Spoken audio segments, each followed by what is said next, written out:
عبد الفضيل، ولكن في دفعه هنا من اللاعب محمد عبد الله قائد الفريق. تمريره داخل منطقه الجزاء، محاوله الاستلام من اللاعب وليد الى محمد فضل. هتخد جميله جدا فيها خطوره وليد، ومحاوله اولى ثم هدف اول ياتي مع مطلع الدقيقه 9. على طول فريق النادي الاهلي يعني يقص شريط الاهداف من خلال صاروخ موجه بقدم اللاعب وليد سليمان صاحب القميص رقم 11 ليسعد الجماهير الاهلاويه. في اول 9 دقائق يتحدث وليد القادم والوافد حديثا الى القلعه الحمراء من فريق انبي. كانت البداية مع فريق بتروجيت عازفي الماريمبا، ثم بعد ذلك إلى فريق انبي عميد الأندية البترولية. هنا يأتي بانفجار قد يكون انفجار نووي، هو الأول داخل الشباك كيما ليحرز هدف. كما نتابع هذه الإعادة، هتخد جميلة مع محمد فضل، وعلى طول يعني لاعب وليد استغل هذا شريف لأي اختبار حقيقي. بينما الحارس هيثم جمال تعرض لاختبارين، قد يأتي اختبار ثالث. محمد فضل عرضية في خطورة، محاولة تأتي الثاني، والهدف الثاني لفريق الاهلي ياتي في هذه اللحظه من خلال صاروخ موجه من اللاعب شهاب الدين احمد.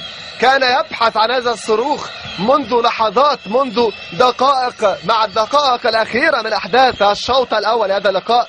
من خلال منصه اطلاق الصواريخ ياتي شهاب الدين احمد ويأتي بانفجار صاروخي داخل شباك الحارس هيثم جمال ليحرز الهدف الثاني. كما نتابع الإعادة، تمريرة كرة عرضية من اللاعب محمد أبو تريكة على قدم محمد فضل الذي هيأ الكرة إلى القادم من الخلف الأمام، وبدون رقابة دفاعية وبدون رقابة من قبل مدافعي فريق كيما أسوان على طول بالقاية. ولكن في اللحظة الأخيرة انشقت الأرض عن قدم اللاعب مصطفى أحمد. ركنية ملعوبة،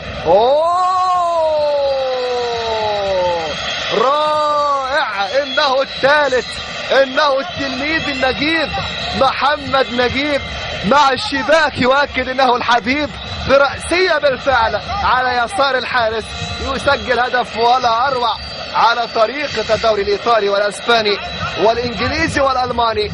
انه محمد نجيب يحرز هدف هو الاروع في المباراة من خلال رأسية هي الأجمل. كما نتابع عرضية شديد بالفعل في الشباك تجيب رأسية محمد نجيب القادم من اتحاد الشرطة، يضع أول ناحية الشمال أكثر حضورا في هذا اللقاء لدى فريق الأهلي. هيثم جمال والرابع يأتي. كنت أتحدث منذ قليل عن أداء الحارس هيثم جمال، وأن الكرة لم ينجح في التقاط وتصدي الكرة من أول مرة، وبالتالي يخطأ. والخطأ هنا كان خطأ مشترك ما بين الحارس هيثم جمال وكذلك خط دفاعه لدى مدافعي كيما أسوان. ثم يأتي الدور على سيد حمدي أيضا هو الآخر ليسجل في شباك الحارس هيثم جمال. خروج خاطئ بالمرة من هذا الحارس يكلفه هدف رابع برأسية جاءت من متابعة سيد حمدي. كما نتابع محمد فضل في البداية جاءت برأسية اصطدمت بالقائم الأيسر لمرمى كيما أسوان، ولكن القناص السيد حمدي